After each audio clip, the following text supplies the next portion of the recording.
Trésor Gongolo, l'ex-directeur de marketing de l'artiste Fergola.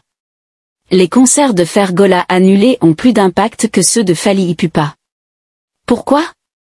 C'est parce que Fergola est plus grand que Fally. Quand les concerts de Fergola sont annulés, cela crée une véritable colère, tout le monde en parle parce qu'il est grand. C'est normal. Vous imaginez qu'en 2024, Fally Ipupa avait annulé plus de 10 concerts, et personne n'en a parlé.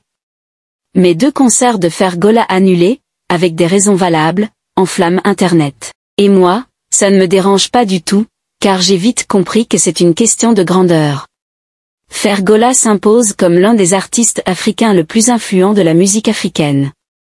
Il est une légende vivante de la rumba congolaise, un genre qu'il modernise tout en restant fidèle à ses racines.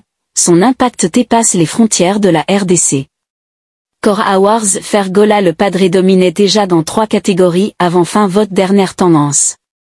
Pièce contre pièce, la belle gauloise, Naomi la japonaise, sort ses 3 dernières factures d'achat des albums de son artiste Fergola le Padré, pour prouver que, les Gaulois, achètent réellement les œuvres de leur leader, contrairement aux fans de l'artiste qui gagnent des récompenses et trophées par procuration ainsi qu'auterie.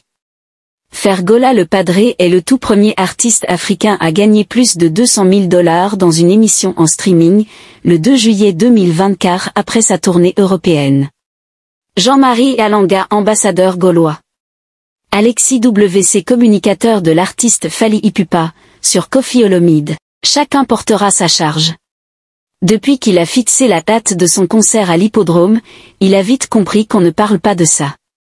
Il commence à envoyer ses communicateurs pour insulter Fally et sa femme, espérant qu'on viendra lui répondre. Dites-lui que personne ne viendra lui répondre. On n'a offert à personne l'actualité, ce n'est pas Fally qui vous envoie de mettre la date. Robinho Mandibus sur son conflit avec Fergola. À la base, il n'y a rien entre moi et mon grand frère Fergola. Tout a commencé lorsque je suis passé à la télé pour lui conseiller de chanter en français. En vrai, j'étais mal entendu et il a mal pris cela. Après un certain moment, il a compris que mon petit frère avait raison et il a appliqué le conseil que je lui ai prodigué. Vous êtes tout témoin, car il a fait des chansons en français après avoir écouté mon message. Confirmé, Fergola sera en Côte d'Ivoire ce 15 février à l'apothéose du Salon international de l'amour, la séduction et le bien-être au Palais de Congrès Hôtel Ivoire. C'est Léo, le meilleur chanteur et le bête de scène de la musique congolaise. Fergola le Padré. Vpomi foncé, signe de la victoire ou de la paix. Pomi foncé, microphone feu. Il n'y a aucun musicien congolais qui peut se comparer à Fergola le Padré. Et puis, les gens doivent retenir que depuis Vita Imana jusqu'à présent, Fergola le Padré détient toujours l'actualité de la musique congolaise au monde rumba. Nani Nada Luki Makambo Yade nya Luki Makambo Sima ekoma koswana Sima ekoma koswana Ah Denis laissé Au Figara TV Mana etubelo Ozui mama batu Otimbaga ilikuwa borono Denis Bilba Warrior Tomuraga Makambo na 2025 Toute année bandi Scandale na scandale Kofiga bato boya bango Allo la famille bagolois les 15 autres kutana na gala d'amour apothéose salon international de l'amour séduction et bien-être les guest stars na biso papa Hervé en Côte d'Ivoire se place ba ivoirien scandale les arabes de biso Denis Loso de lo wasa na mama bato l'église na yo otoko mona prophète Azimbaga mama atiako likolo ya pantalon na ye o mboka ezobeba na est un vetro ezolia bato badelisi bazoscroke bamama bato badeni loso mokonzi ya babwangila l'homme de pétage kini ekomi ya kobeba mabe mpona bato ba badeni loso boye Denis Loso le vieux Denis Loso ya Denis Loso ngai ndanai ye moko moto ayebi pourquoi Nzambe asala ngai makambo ezokomela ngai nazoyeba te mongongo Nzambe akabela ngai bota bajalu ebele me bako bakata Deni loso akoma na ye escroc ya Deni ye Deni loso ye ya Deni loso akoma na ye escroc ya Deni loso ya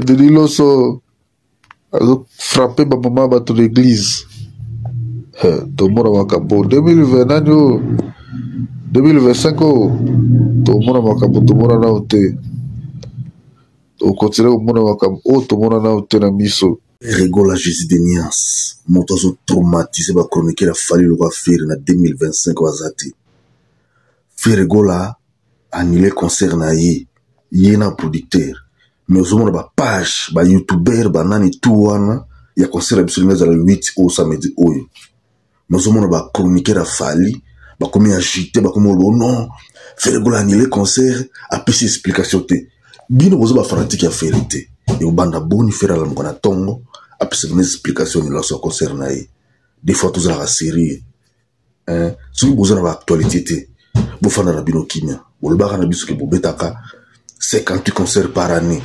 2025 yango ebandi boso bobeti combien boso bobeti combien Frère Gola chabete déjà concert na Bumba à part ba concert azobeta privé abutiko visiter ba salle makambo bela to salle nero mais ce que bino boza na ba actualité te mais bozo nga bosa la forcing na moto oyo aza na actualité na comprendre pe na ndimi lelo ke boliaka na kombo affaire yango fere koyembango na 2023 na Tata Raphaël biso tosalaka bino boliaka nsima na biso na internet bomonaka fere motu mabe mais lelo bokomi kosibir ntango tolobaka bino boza kote ya vérité bolingaka te biso bagolo tona biso na esengo parce que vérité eza ngamu na biso bino siko bato ya kowela bozala na difficulté vraiment kozala na actualité mais biso bagoloa esengo na biso ezalaka parce que toyebi ke Jésus de Nias azali akoyela biso baactualité akoyela makambo ebele nsima na biso akopesa biso elengi esiko bino sikoyo bozala kokauka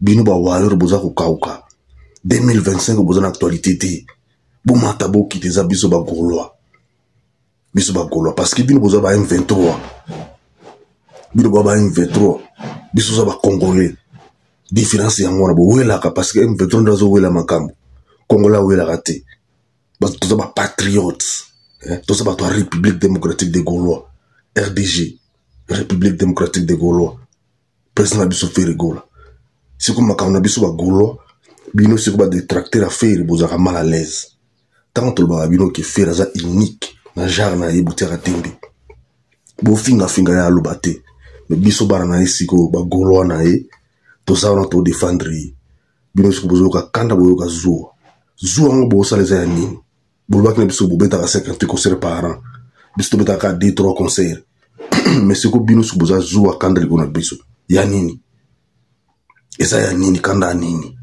popularité na sexe ya Félix Ouakabino pour nini